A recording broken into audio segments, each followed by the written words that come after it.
Hello everyone and happy Halloween! Welcome to another episode of Sports Not Live. I'm your host, Grandma Courtney. We have a great show for you tonight, covering a wide range of spooky sports topics. Owen's here, David's got a great bit for you. It's a super busy show tonight, so let's get going. First, let's go over to Cassie and Nat for an awesome sports fashion review segment. Can't wait to see what the kids are wearing these days. I'm Cassie. I'm Natalie. And we're back with another episode of Hot or Not, Spooky Edition, where we review all our favorite athletes and some of the Halloween costumes that they have worn in the past year or so. So up first we have Tom Brady dressed as Pennywise, the clown, while the rest of his family is dressed as sweet unicorns, and Tom Brady's standing in the back, terrifying them. Now, I don't know about you, Natalie, but this picture, just like most things that Tom Brady does, rubs me the wrong way. Yeah, I'm gonna have to say it's pretty spooky. It's spooky, but in a different type of way, if you know what I mean.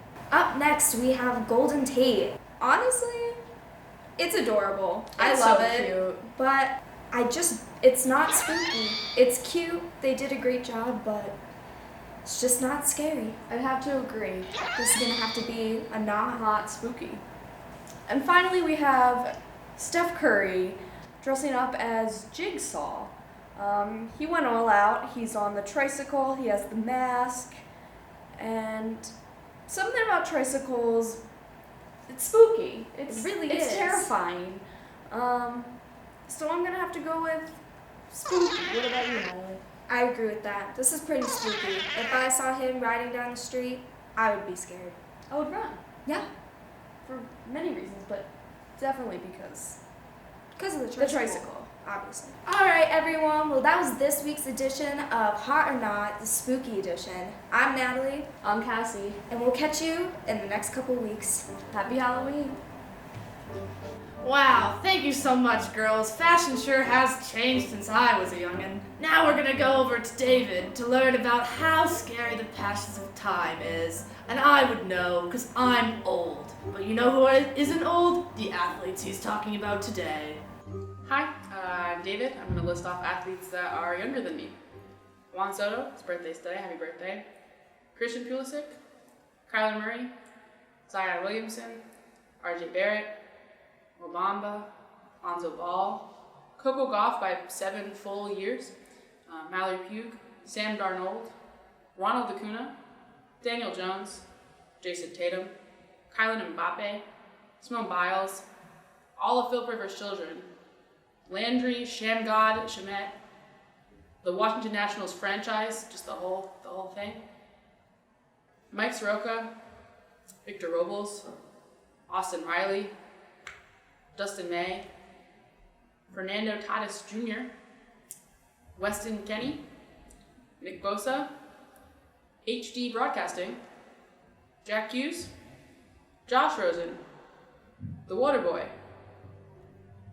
Thank you. Oh, truly terrifying stuff over there, David. Now we're gonna throw it to our man on the street, Cassie. She asked some questions around Northeastern campus about Northeastern athletics, and the results were truly terrifying. Hi, my name's Cassie, and I'm going to go ask some Northeastern students about Northeastern sports. Let's go. What's your name? Ruthie, hi. This is Ruthie. Ruthie, what do you think about the coaching staff for the men's hockey team this year? You know, I think they're pretty great. I don't watch hockey. You don't watch hockey. I don't Okay. watch hockey. Who are your 3 favorite hockey players on Northeastern's team? You don't follow volleyball?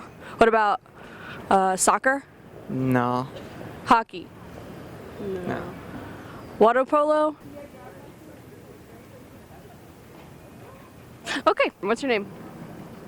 Armand. Armand, what do you think about the women's soccer team defense this year? Northeasterns. Northeasterns, yes. I don't have any idea. Favorite women's hockey team player? Well, he knew something. No one knew a single thing about any sort of sports or sport, singular, and no one noticed my pufferfish costume, so Pufferfish on the path gets a thumbs down. Back to you, Courtney. Wow, that was one crazy pufferfish out there on the streets. Alright, so now we're gonna go over to Owen, and he's gonna be talking about headlines in the NBA, you know, ball and hoop and all that jazz, so let's see what he's gotta say. Hello and welcome to NUTV Side the NBA. Here on our Scary Week, we're asking, what are the scariest moments from the NBA season so far? We have a panel here to discuss. So I'm going to describe a storyline from this NBA season so far, and you'll tell me if it should scare the parties involved. The Rockets traded for Russell Westbrook this offseason, and the fit with him and James Harden is a hotly debated topic. So how scary is it that they had what I would hyperbolically describe as a full-on fucking shouting match in the middle of their first game together? Curse words, so I say scary. It's scary. I think that it's not scary. I think that if you'll direct your attention to the latest episode of Sportstrology, you'll see that their dynamic, it's an intense one. They're going to be able to ride it out. Virgos and Scorpios, it be like that sometimes, but ultimately, it's a beautiful thing. Looking to the stars for inspiration on that answer. Future MVP Ben Simmons has been highly criticized for his lack of outside shooting. Most point to this as the only major hole in his game, so how scary is it for the league that Simmons hit his first three-pointer in the preseason?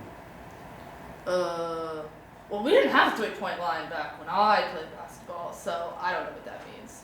I know what it means, and it means that people should be taking notice of Ben Simmons.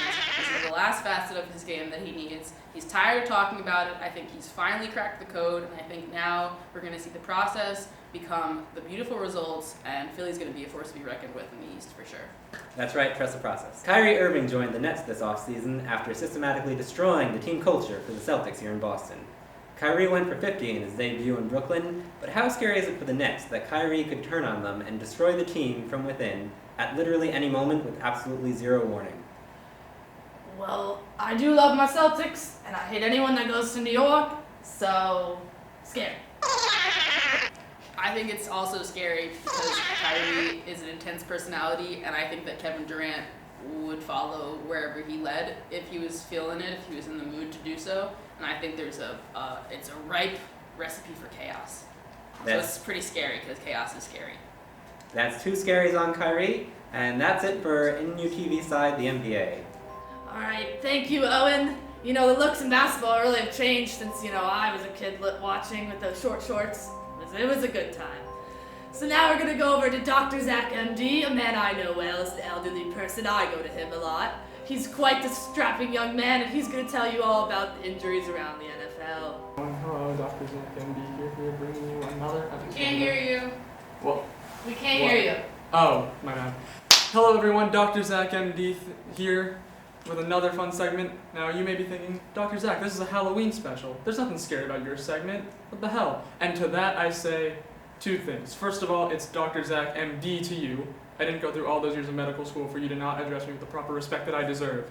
And second of all, nothing to me is scarier than people and athletes who are not in perfect health. Alright, starting off this week with Kansas City Chiefs quarterback Patrick Mahomes, who suffered from a dislocated kneecap last week in his game against the Broncos. Mahomes is currently not ruled out for his next game against the Packers this Sunday, but it is possible that he misses some time due to his injury. Other notable injuries this past week include Minnesota Vikings wide receiver Adam Thielen with a hamstring injury, as well as Detroit Lions running back Kerryon Johnson and New England Patriots wide receiver Josh Gordon, who both suffered from season-ending knee injuries this past week. The football gods continue to be merciful and unforgiving.